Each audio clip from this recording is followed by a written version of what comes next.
Fala, Fiel, Vessone trazendo os detalhes da negociação entre Corinthians e Al Hilal. O time da Arábia aceitou as condições e topou emprestar Caio César para o Corinthians, praticamente garantido como quarto reforço do Coringão, faltando apenas o Corinthians anunciar. Vessone trouxe detalhes também da chegada de Pedro Milans, o lateral direito do Peñarol, que reforça o Corinthians. Já está em São Paulo e tudo da Supercopa. Vessone perdeu a linha, ficou pistola com a CBF por conta do calendário envolvendo a partida decisiva entre Corinthians e Flamengo. Como sempre, né, Fel? Flamengo, Palmeiras sempre beneficiados pela mamãe CBF. Tudo também sobre a negociação de troca envolvendo Corinthians e Fortaleza. Menino Rian indo para o Fortaleza. Se inscreva aí no canal, fortaleça com o like de sempre. O que você acha dessa atitude da CBF envolvendo a partida de Corinthians e Flamengo? Deixa aqui nos comentários. Eu sou o Luan, bora pro vídeo. Pedro Milans desembarcou em São Paulo para se apresentar ao Corinthians. Tem uma imagens dele aí aparecendo aí. O jeitão do reforço que o Corinthians está contratando nesse momento. Temos as imagens dele? Não temos? Não temos. Acho que não temos. E o Caio César está se aproximando do Corinthians. É isso, Vessa? As imagens do desembarque, então. Pode falar, Vessa. O uruguaio chegou 23 anos, vindo do Peñarol, né? Tem mais de 100 jogos com a camisa do Peñarol. Participou, inclusive, daquela campanha que eliminou o Flamengo na Libertadores. Ele era titular, depois cai para o Botafogo, certo? Isso. E ele chega na condição de livre no mercado, o Peñarol tentou ficar com ele. Aí, quando aparece um clube brasileiro, os nossos salários aqui são muito, muito acima do que se paga. Se já é assim na Argentina, no Uruguai mais ainda. E aí ele optou por não renovar com o Peñarol. É um pouco do que o torcedor do Corinthians passou com o Giovani, né? O Corinthians tentou renovar com o Giovani, ele já tinha oferta do Hellas Verona da Itália. Não teve a menor dúvida, meteu o pé. É um pouco do que está acontecendo. De verdade, eu não tenho tanto conhecimento dele, fui buscar informações e os uruguaios que a gente consulta, passei até um pouco aqui ontem, disseram, ele não vai ser nota 9 em nenhum jogo, pode esquecer, mas ele não vai ser nota 4, 4,5. Ele vai manter uma regularidade, vai fazer um feijãozinho com arroz, não é daquele cara que destaca, mas também não vai afundar o seu time, não vai errar e tal. Então é um cara que faz ali um jogo, tem 23 anos, 4 anos de contrato, me parece um movimento bom. É aquele tipo de movimento que, se não der certo, eu acho que não vai onerar tanto o clube. Se o Corinthians tira o Giai do São Lourenço por 7 milhões de euros, ou o Giai dá certo, muito certo, e depois revende, ou o Corinthians está lascado. Para o Palmeiras, talvez não faça muito problema perder 7 de euros se o Giai não jogar bem no Palmeiras, mas no Corinthians faria. Então, acho que me parece um movimento, assim, interessante do Corinthians. O Matheus Pereira também confirmado, já fez aí, passou por exames e tal, vem por empréstimo e quem está indo por empréstimo é o Rian, o menino que era da base, estava lá 2, 3 anos no Corinthians. O Rian também vai por empréstimo com opção de compra e vai para o Fortaleza. Sai um volante mais marcador, entra um volante que na teoria joga um pouco mais com a bola, que é o que o Dorival gosta. Em relação ao Caio César, a proposta está praticamente aceita pelo Al Hilal, também empréstimo gratuito, o Corinthians não tem condição mínima de comprá-lo. E esse empréstimo, a única coisa é que o Corinthians tem o lado bom. Então esse é o copo cheio. Não paga nada pelo empréstimo, não compra nada. Esse é o problema, que tem um copo vazio. O Corinthians arca com o salário dele. E quem joga no Al Hilal, isso nos assusta, porque o camarada não ganha pouco para jogar no Al Hilal. Você não vai lá para a Arábia para ganhar pouco. Então, se o Corinthians assumiu... Sendo jovem ou não, né? Pode ser qualquer idade. Então, não é menos de 1 milha um cara que joga no Al Hilal. Não vai ser por mês. Sai de casa por menos.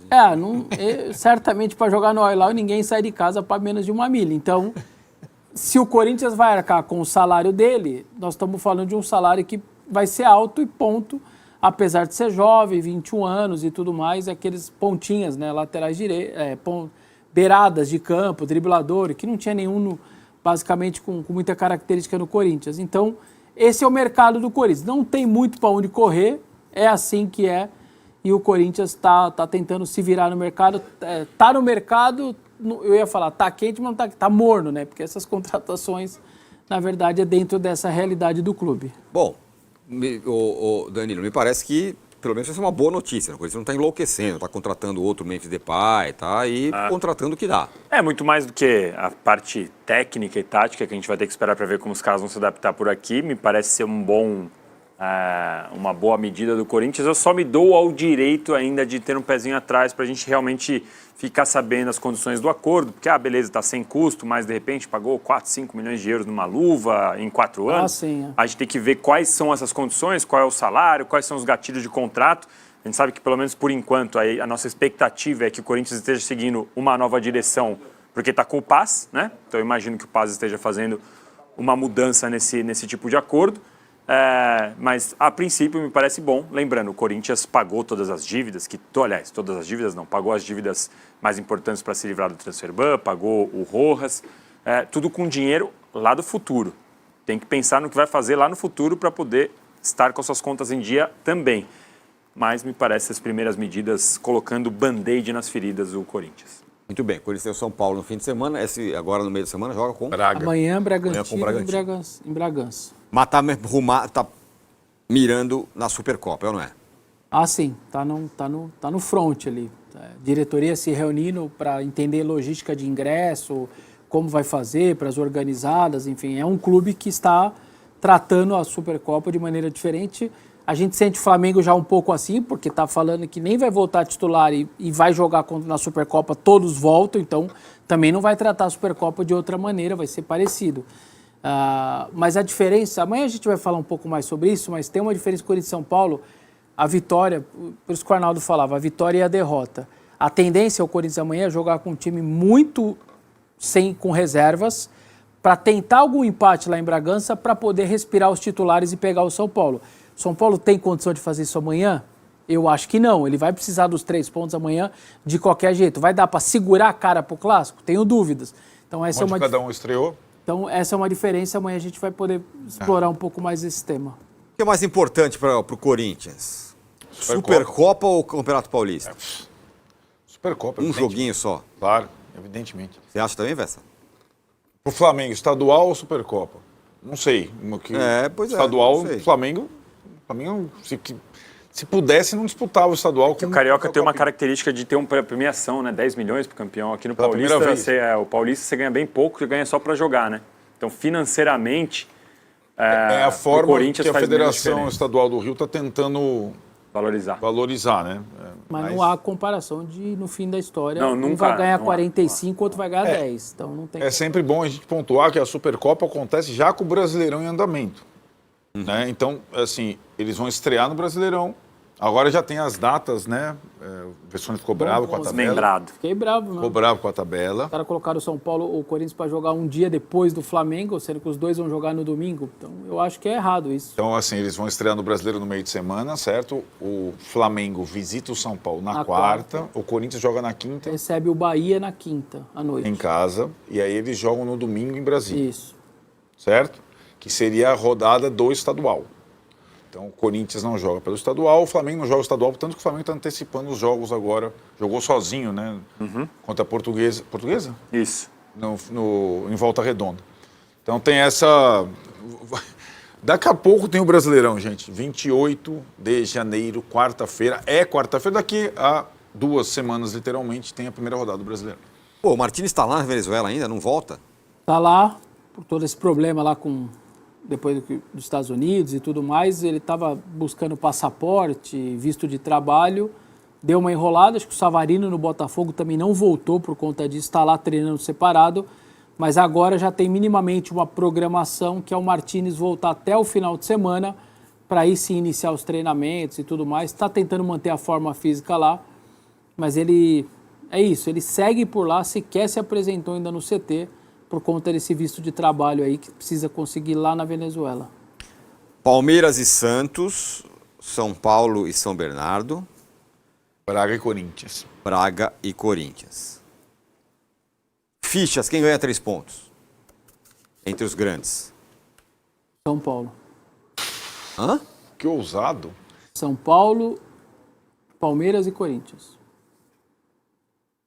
Não, falo de distribuir pela ordem? Pela ordem. Fichas. Distribuir? Mas é complexo, você tem que distribuir ficha entre 6 times, é isso? Não, entre 3 times. Entre 4 times. 4. 10 fichas em 4. Ah, estão incluindo o Santos. Não, os 4 grandes. Tá, tudo bem. Então, Bragantino e São Bernardo estão fora da... É isso, das fichas? Isso. 4 pro São Paulo. 2-2-2, vai. É mesmo? É. E os outros 3-2. Joga em casa.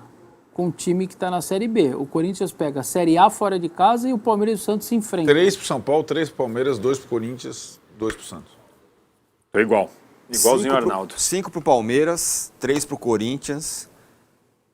Não, 5 pro Palmeiras, 3 pro Corinthians, 1 e 1. Tá. E tal? Muito pessimista. Pessimista com o quê?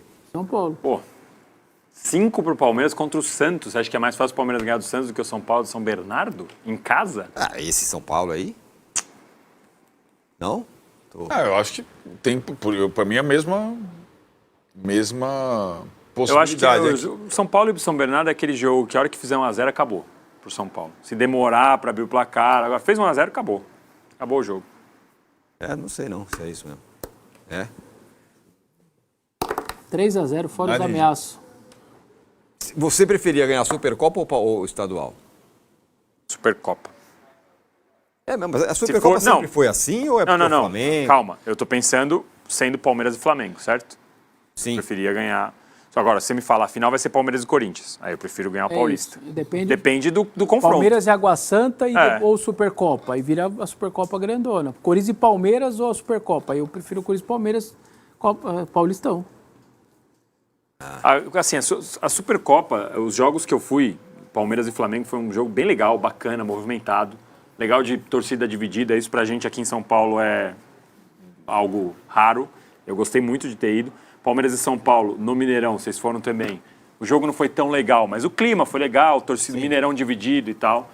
A Supercopa tem essa característica de que, ao mesmo tempo que é legal ganhar, o peso de perder não é também aquele peso que vai acabar com o seu fim de semana. Não, eu tô pensando que a Supercopa do ano passado não foi tão super badalada Botafogo assim. largou. Era Botafogo tava lá de férias. Botafogo largou. Belém. É isso, Botafogo largou. Aquele negócio que o Botafogo não Começa o ano em abril. Largou até a Recopa. Isso. O Botafogo largou a Recopa Sul-Americana. Isso. Ele é um time diferente de todos os outros.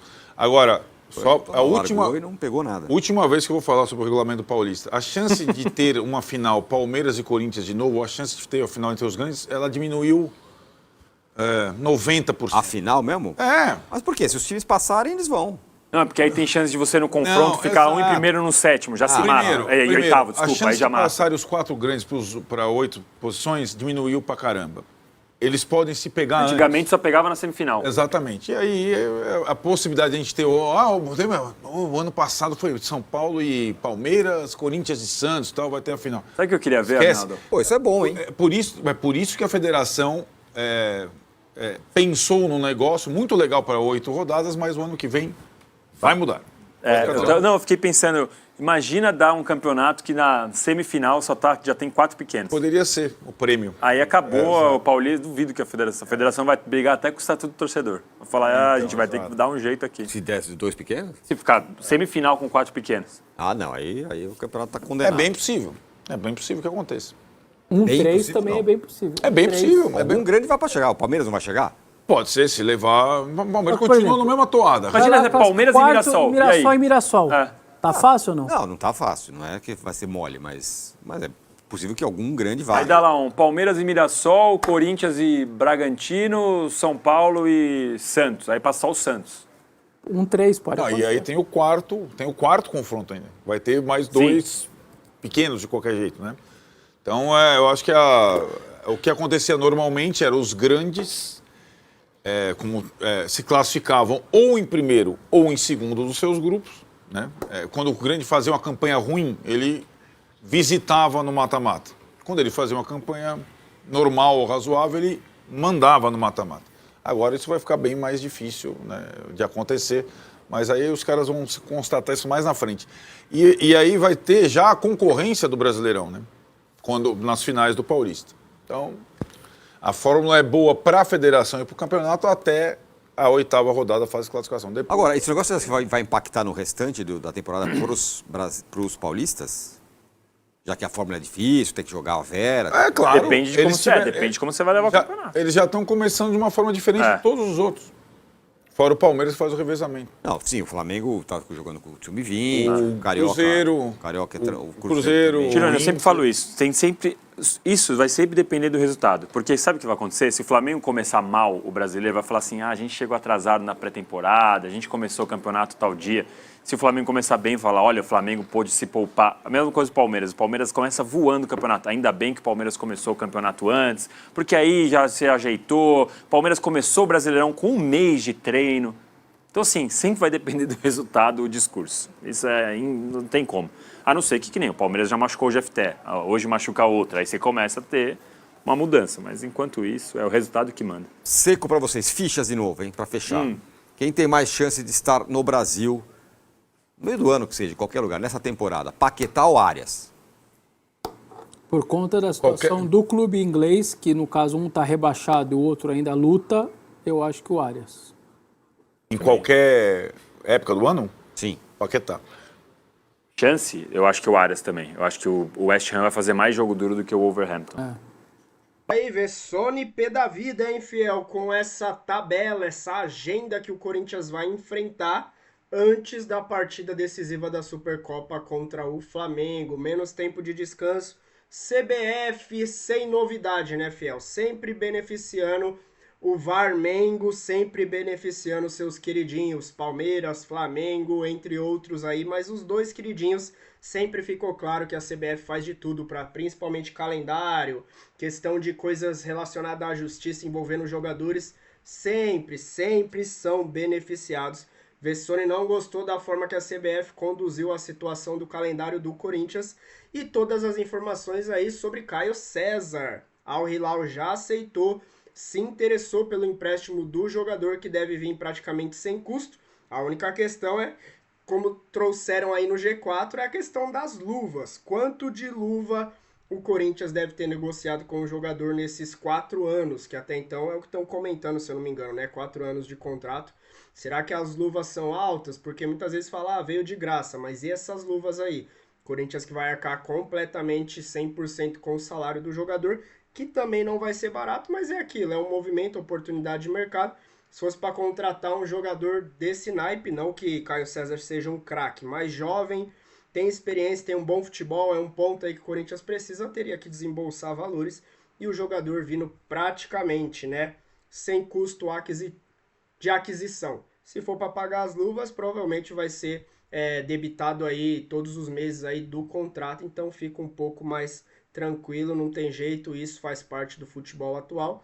E o lateral direito do Peñarol desembarcando em São Paulo e logo em breve aí deve ser anunciado como reforço do Corinthians. Se inscreva no canal, fortaleça com o like de sempre. O que você achou desse calendário envolvendo Corinthians e Flamengo? Deixa sua opinião nos comentários. Até o próximo vídeo. Valeu!